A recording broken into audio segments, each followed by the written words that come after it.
ఇంత ముందు కొంతమంది మీటింగ్ కూసేస్తారు. అక్కడ వాళ్ళు ఎవరన్నా వదునుకో, అన్నగారికో, తమ్ముడికో, చెల్లుకో, మరదలకో, భార్యకో, నాన్నకో, అమ్మకో బాగోలేదు, తనకో బాగోలేదంటే వెంటనే అప్లైన్ ఎక్కడ ఉన్నాడో కాల్ చేసేస్తాం, అప్లైన్ తో మాట్లాడిచ్చేస్తాం, అతనికి ఏం కావాలో ఆర్డర్ పెట్టేస్తాం, అతనికి ఏం కావాలో కొనిచ్చేస్తాం, మళ్ళీ అతని ముఖం చూడం మనం. అది సిస్టమ్ కాదండి. వెస్టేజ్ లో సిస్టమ్ ఏంటంటే ఆయన ఇంటికి వెళ్ళి ఆయన ప్రేరణ కలిగి మనం వాడిన ప్రొడక్ట్ చెప్పి ఆయనకి ఐడి నెంబర్ తీసి ఆయనకి మన టీ పేస్ట్, సోపు, షాంపూ చేయించి ఒక షాప్ అంటున్నాం, ఆయన ఇక్కడ కాకపోతే బయట కొనేస్తున్నాడు, ఇక్కడ కొనిపించి 2 సప్లిమెంట్స్ స్పిరులోన్ అలోవెరా మాత్రమే.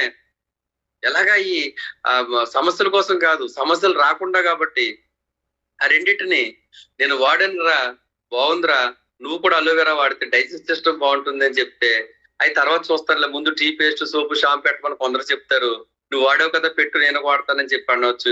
ఆ ఎస్ఆర్ నో రెండింటి వస్తావు. కుకింగ్ ఆయిల్, టీ పేస్ట్, సోపు, షాంపూకి మాత్రం నో రాదు, ఎస్ఏ వస్తుంది. ఎందుకంటే మనం వాడుతున్నాం, వ్యాపారంలో భాగస్వామ్యం చేయాలనుకుంటున్నాం, ఇద్దరం కలిసి పని చేయాలనుకుంటున్నాం. ఏవైనా రా శ్రీను, ఈ బిజినెస్ లో మన ఇద్దరం కలిసామంటే ఈ రెండింగ్ నాటికి నెలకు 1,00,000 తెచ్చుకోవచ్చు, 0 కారు కొనుక్కొచ్చురా అని చెప్పాం. కాబట్టి ఖచ్చితంగా ప్రేరణ పొంది వ్యాపారం నాది అనేటట్టుగా తయారయ్యి ఆర్డర్ పెట్టడానికి ముందుకు వస్తాడు. అలా ఎక్స్పెండిచర్ ని మార్చుకుంటే చాలు ఈ బిజినెస్ చేసే అవకాశం వచ్చిందని చెప్పగలిగే సామర్థ్యం మీకు ఉంటే ముందు 6 తయారవుతారు. ఆరుగురికి మనం ఏం చెప్పాం, మీటింగ్ వాళ్ళకి క్యూరియాసిటీ కలిగించేటప్పటికి వాళ్ళు ఏ సమస్యలు ఇస్తారు, దానికి మీటింగ్ రమ్మని చెప్పాం. మీటింగ్ వస్తారు, వచ్చిన తర్వాత తెలుసుకుంటారు.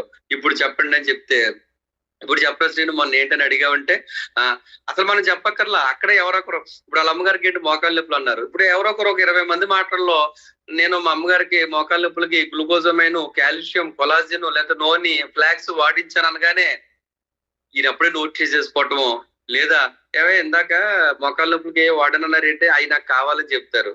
ఆ విధంగా స్టాక్ పాయింట్కి వెళ్ళి ఒక సిస్టమ్ అంటూ ఉందని తెలుసుకుని, ఈ సిస్టమ్ లో చాలా మంది యూజ్ చేసి చాలా మంది హెల్తీగా ఉన్నారని తెలుసుకుని అతను కొనుక్కుని ఇంటికి వెళ్ళాలి. అప్పుడు మాత్రమే అతను రియల్ వెస్టేజియన్ అవుతాడు.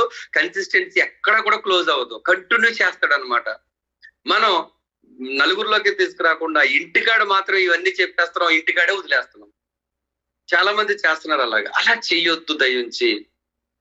అలా 6 ఇన్వాల్వ్ చేసేదాకా మీరు ఓపిక బట్టి 6 ఇన్వాల్వ్ చేయగలిగితే నెక్స్ట్ వాళ్ళు బిజినెస్ లోకి వచ్చాక నెక్స్ట్ ఎలా చేస్తారో తెలుసా, వాళ్ళు కూడా ఇంకొక 6 క్రియేట్ చేసే పనిలో మీరు ఎలా చేశారో అలాగే చేస్తారు. యద్భావం తద్భవతి. అంతే. మనం ఏం చేసామో అదే జరుగుద్ది. మనం రాంగ్ చేస్తే రాంగ్ జరుగుద్ది, ఎస్ చేస్తే ఎస్ జరుగుద్ది. గొన్ను పెట్టలేదు, తాళం వేసేసాం. గొన్ను పెట్టాం, తాళం వేసాం. గొన్ను పెట్టి తాళం వేయినా, తాళం వేయకపోయినా, గొన్ను పెట్టకుండా తాళం వేసిన ఉపయోగం లేదు. అంటే ఆయన కొరకు అని చెప్పేసేస్తే అది సక్సెస్ అవ్వదు. ఆయన్ని నేను కలుపుకుని తీసుకుని రావాలి.